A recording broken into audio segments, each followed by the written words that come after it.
아이를 서로 키운다고 부부들이 싸울까요? 안 키운다고 싸울까요? 안 키운다고 싸울 것 같은데. 응? 키운다고. 키운다고 써. 키운다고. 안 키운다고 싸울 것 같아요.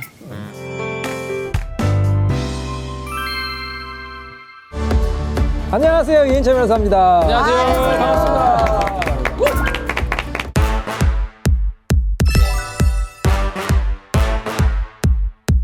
여러분이 예를 들어서 뭐 이러면 안 되겠지만 결혼했는데 너무너무 불행해. 근데 이제 애가 좀 어려. 그러면 이혼을 하실 건가요? 아니면 안 하실 건가요? 제 주변에서 가장 많이 듣는 게 애 때문에 참아가 제일 많죠. 많거든요. 그렇죠. 거의 대부분. 네. 보통 이제 그러지 않을까. 많은 분들이 그렇게 생각하시죠. 아유, 내가 참자. 자녀가 아직 어린데. 언제까지 참을까요? 성인이 될 때까지. 그게 언제냐? 18세. 이제 법적으로는 만 19세를 이제 네. 성인으로 가는데, 우리 이혼하실 때 결심하신 분들이 딱 2번까지는 한번 기다리자 이렇게 해요. 첫 번째는 수능 볼 때까지. 대학교 갈 때까지는 그래도 대학은 보내야지. 수능 지나고 또 이혼이 많아져요. 수능 이혼이라고 하는데, 두 번째, 수능 지나고 났는데, 아유, 참는 김에 좀 더 참지. 언제까지? 애들 결혼할 때까지. 결혼할 때 그래도 결혼식당에는 또 부모가 또 앉아 있어야지 또 상견례 하는데 또 아유 또 체면 때문에 그때까지 참자. 참아요. 그리고 나서 결혼시키고 나서 이제서야 비로소 이혼해야지. 그래서 황혼이혼이 늘어나고 있어요. 근데 여러분 한번 그 부분들을 생각해 보세요. 그 사람의 인생은 뭐냐고요. 자녀 위해서 정말 희생만 하고 사는, 나는 참 그분들이 대단하다고도 생각이 되지만 안쓰럽다는 생각이 들어요. 자녀 위해서 본인의 인생은 희생을 하는 거거든요. 사실 결혼 생활 얼마나 중요한 겁니까? 여러분 행복하려고 결혼했잖아요. 맞아요. 근데 자녀 때문에 내 행복을 포기하는 거예요. 자, 그러면 정말로 네. 자녀들이 제일 잘합니다. 우리 엄마 아빠가 행복한지, 행복한 결혼 생활을 제일 잘합니다. 근데 엄마 아빠가 진짜 원수야. 쇼윈도 부부야. 맨날 싸워. 근데 나 때문에 이혼 안 한대. 자, 과연 아이는 행복할까요? 행복하지 않죠. 주눅이 많이 들어있을 것 같아요. 애도 불행합니다. 그래서 요즘에는요, 아이들이 엄마 모시고 와요. 아빠 모시고. 엄마 이혼해 차라리. 내 눈치 배울 거 없어. 이런 경우도 많습니다. 자, 그래서 자녀 문제가 가장 중요한데, 뭐 자녀가 성인이 되면 뭐 자녀의 의사에 따라서 이제 뭐 여러 가지를 이제 논의하면 되겠지만, 자녀가 미성년자다. 네. 그러면 아이를 서로 키운다고 부부들이 싸울까요? 안 키운다고 싸울까요? 안 키운다고 싸울 것 같은데. 키운다고. 키운다고 써. 키운다고. 안 키운다고 싸울 것 같아요. 역시 국제 결혼하셔가지고 외국은 서로 안 키운다고 싸우는 경우가 많다고 합니다. 이게 개인주의 성향이 강기 때문에 본인은 내가 이제 애 키우면 또 힘드니까 이혼하는 것도 힘든데 그치. 서로 안 키운다고 하면 아이가 얼마나 힘들겠어요. 참 그건 못할 짓이거든요. 그래서 엄마 아빠 이제 선택하라고 해요. 굉장히 마음 아프죠. 근데 우리나라는 그나마 다행이라고 해야 될까요? 이혼하면서 서로 키우겠다고 하는 경우가 많아요. 그나마 다행인 거죠. 안 키우겠다고 하는 것보다는. 그렇죠. 의사를 물어볼 수 있으면은 이제 애기한테 물어볼 거고. 그렇죠. 그 전에는 좀 아무래도 엄마 쪽으로 유리하지 않을까. 보통은 많이 엄마 쪽으로 네. 가요. 맞아요. 그래서 일반적으로 자녀가 이제 어느 정도 의사 표현 한 나이, 한 중학생 정도 봅니다. 중학생, 요즘에 이제 뭐 초등학교 고학년도인지 보는데요. 아이의 의사가 중요하죠. 왜냐면 아이의 인생 아닙니까? 그리고 아이가 제일 잘 알아요. 누가 더 자기를 사랑하는지, 누구랑 사는 게 본인 행복이 되는지. 요즘 아이들 똑똑하거든요. 그래서 제일 잘 알아요. 그래서 아이한테 물어보는데 아이가 3살이다, 4살이다. 그러면 아이한테 물어볼 수 없잖아요. 네. 그 경우에는 어떻게 되느냐? 말씀하신 대 보통은 엄마가 이제 잘 키운다고 생각을 합니다. 요즘에 전문가들이.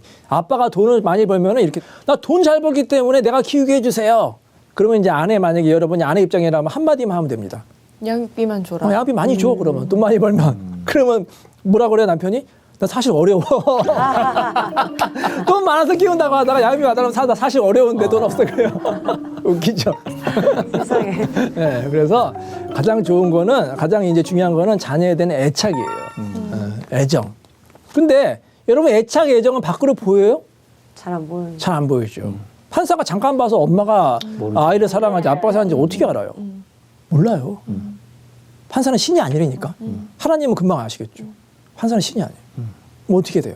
어떻게 해야지 애를 키울 수 있을까요? 현상 유지 법칙이라고 저는 제가 이제 이름을 줬거든요. 뭐냐?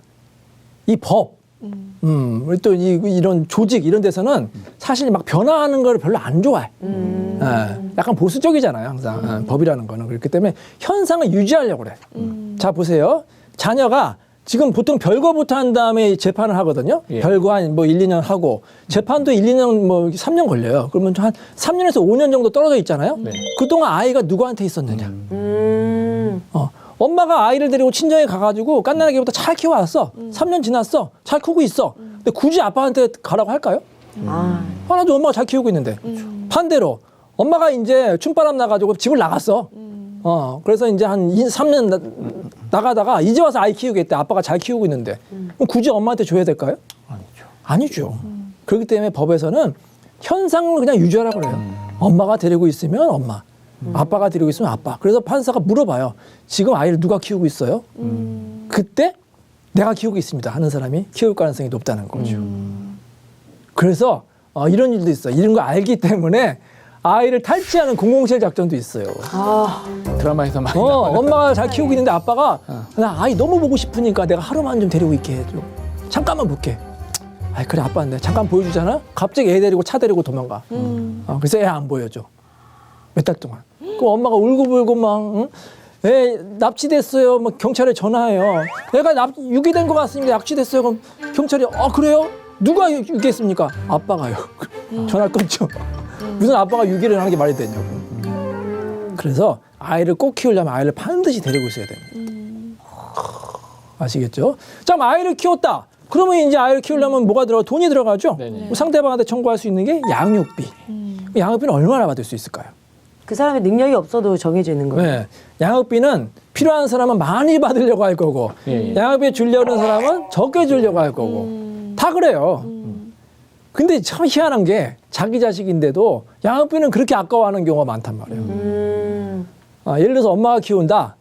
남편이 뭐 돈도 괜찮게 벌어요. 뭐 웬만한 번듯한 회사에 가서 한 뭐 300, 400 정도 이제 급여면 뭐 나쁘진 않잖아요. 그러면 보통 이제 양육비가 한 100만 원 정도 나와요. 그래서 아이 나이와 상대방 수입에 따라서 최소 금액이 50만 원이고 점점점 늘어나요. 50, 70, 100, 150, 200까지 상대방 수입에 따라서. 그래서 한 300 정도면 대략 100만 원 정도 나오거든요. 그러면 깜짝 놀래. 무슨 100만 원이나 줘요. 내가 지금 뭐 내 용돈 부모님 용돈 드려야 되고 대출비 갚고 이거저거 갚으면 남는 게 없어. 100만 원 못 줍니다. 그거 얼마 줄래요?